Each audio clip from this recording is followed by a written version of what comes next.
And so that brings us to our fourth match. It's Yarla taking on Psycho in this one. And I'd say pretty important matches for these two. The first one being that Yarla is looking to get off on a great footing here, looking for a 4-1 start.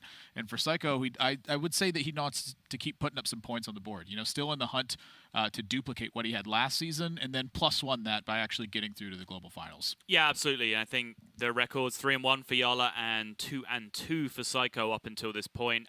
These two players were in the same division last season as well. Psycho won both of their previous meetings, so he is currently 2-0 lifetime in Grandmasters against Yarla specifically. But this is a pretty Yarla-looking lineup, I would say. Perhaps the Bomb Warrior not being Control Warrior is a little bit of a surprise considering how we've described him over the past few weeks. But Priest is in there because, of course, it's Priest. But then Warrior and Holy Wrath Paladin, it seems to be right about where I'd put Yarla. Yeah, I mean, I like Bomb Warrior right now. I think that it's just a solid deck. It has a lot of counterplay to some of the stronger decks that are out there. I think it gives you the option to still fight against Priest okay, while at the same time, if you think that Holy Wrath Paladin is one of the forces to be reckoned with, which... guess what? It's strong against Shaman, and so you can anticipate players bringing decks like that. That means Bomb Warrior has a good matchup in that spot, too. I think it was piloted pretty magnificently from Hunter Ace's side to make use of it. Got a little bit of good fortune towards the middle and end stages of the game with great recognition as well. But I think Bomb Warrior's still good. It's just a very solid thing with a lot of efficient tools. And that's what I'm looking for out of my Warrior decks. Well, speaking of Warrior decks, we are going to be looking at two of them. It is Control Warrior on Psycho's side, Bomb Warrior as described over on Yarla's. Bit of a kicker in this one, too, as Yarla has included is Archivist Elysiana in the Bomb Warrior deck. And so that natural footing, I think, that Psycho would have towards the end, perhaps that's offset. And +1 even. A lot of times Psycho is looking to use his Archivist Elysiana to override just the bombs that are in the deck. So I'll be curious to see how that changes or affects the way that Yarla approaches the matchup. Yeah, in a weird way, it actually moves the edge in fatigue significantly over to Yarla's side because he's the one that can afford to wait and wait and wait and do it at the last possible moment. Whereas, as you mentioned, Psycho kind of has to be worried about the contents of his deck just getting too loaded up with bombs towards the end. It's kind of the dynamic that we saw in Season 1, even when it wasn't a true mirror. Both players were choosing to play Elysiana. And it's been a very different dynamic recently in Season 2 of Grandmasters because Elysiana's been nerfed. It's not really been included ever so often in Bomb Warrior. They've been generally playing a leaner list, and Tomb Wardens had to come in. They had to find space to play those two Tomb Wardens on most occasions. So Yarla finding space for that Elysiana is very, very interesting to me. A lot of the space has been made with Shield Block and Shield Slam. I think that was the one thing that you didn't necessarily need with Bomb Warrior anymore. You had tools that fit the dynamic that you wanted more. It's interesting because to hear Hunter Ace say that that lack of card draw on Silvername's part was one of the things that he felt like he could exploit, and it just reduced the consistency of the deck. Yeah, hot take. I don't believe that. I think putting in extra cards that fit your curve, I think that's what creates consistency. Taking turn 3 off to Shield Block in my Bomb Warrior deck's not exactly my idea of a good time. Or taking off turn 4 to play anything, or turn 5, or turn 6, or turn 7, or turn 8. It's pretty much the secret paladin of the days of yore. You just want to play stuff through 9.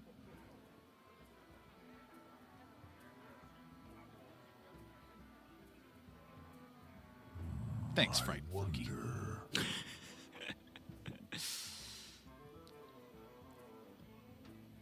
That was pretty interesting to me that Psycho opted for the cheap variant off the Fright and Flunky Discover. I must choose. That Psycho did, sorry?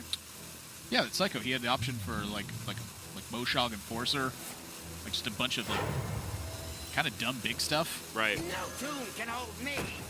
Like a lot of times the dumb big stuff's very powerful in these matchups. I imagine he's just concerned with losing the early battle just because of the greater density of, small drops that Yarla does have in his deck, those extra Elix and so on coming in. Makes a lot of sense. He just wants to be able to play things early, not fall behind, and then he thinks he can take over later on if it comes to it. Has some splash benefit with the 1/1s into hand and Armagadillo.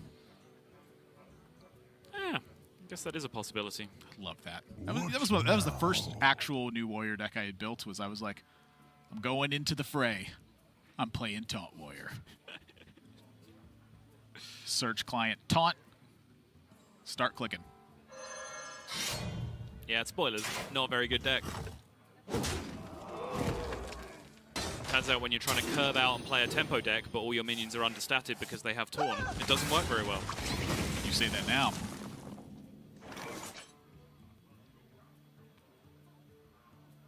One Weapons Project, one Harrison Jones in the list for Psycho. I would say a staple of Control Warrior at this point.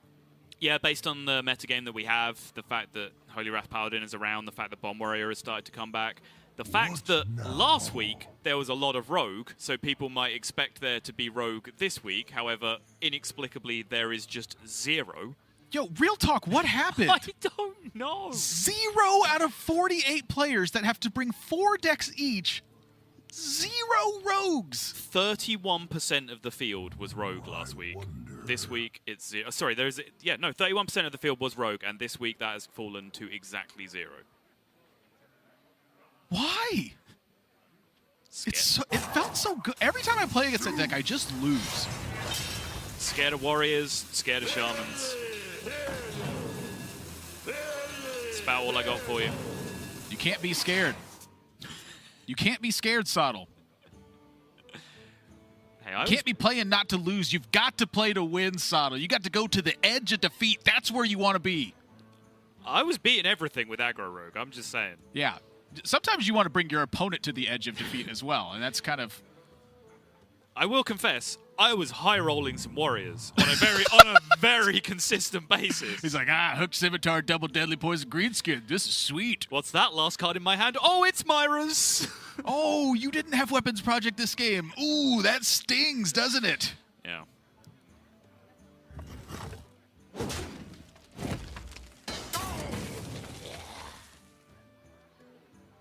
I'd say right now, Psycho's getting the better of this exchange.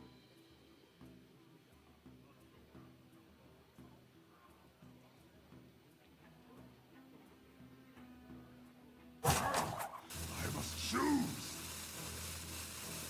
Yeah, perfect timing on that weapons project just to deny that second swing of Wrench Caliber.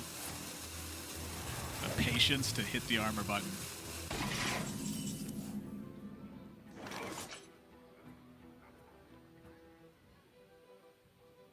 I love watching Yarla play Warrior. It just feels like he understands so many points of the game. I like watching Psycho play Warrior because sometimes he gets aggressive and it takes a long time for me to see like why exactly he's getting aggressive sometimes. I love watching Swids play Warrior. He's a master at that mirror. All 3 of them do different things at a number of spots, and I just love to see it.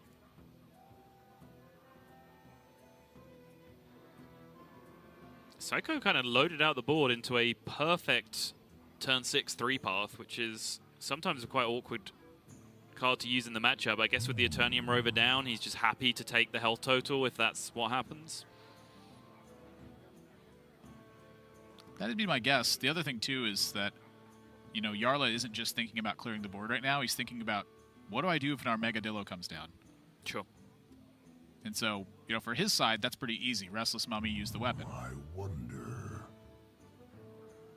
But Psycho's also putting him in a position where it's like, you know what, you don't use a Warpath, you're going to get clocked for some damage here. Mm-hmm. It prevents development against him as well. A lot of benefits, I think, here to it. No tomb can hold me. 6 armor in a turn from your opponent, though, that's the ideal. That's the ideal Eternium Rover in that spot.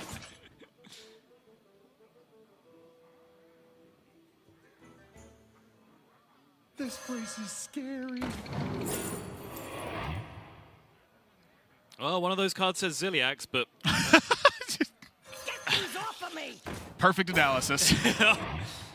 Heroic Innkeeper had been picked 100% of the time leading up to that pick right there. Yeah, but, you know, it's versus Ziliax. Yeah. Like, you know when people do those what's the best card of all time things and they pick cards against each other, like Ziliax just he's in the finals.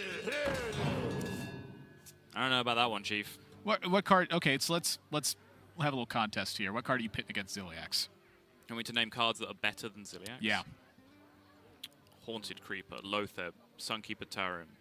I'm going to disagree with all of those. Yeah. Okay. Well then, sir, we have reached a stalemate. It appears we're at an impasse.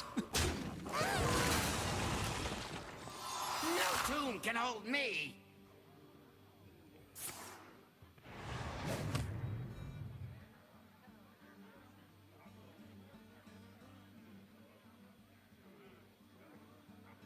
I'm quite interested in using the weapon. I must choose.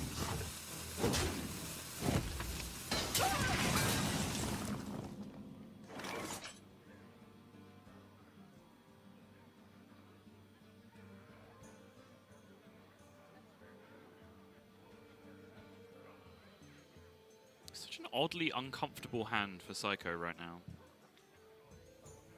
Yeah, there's a lot of stuff you're fearing. What now? I'm curious how aggressively he wants to set up against Tomb Warden.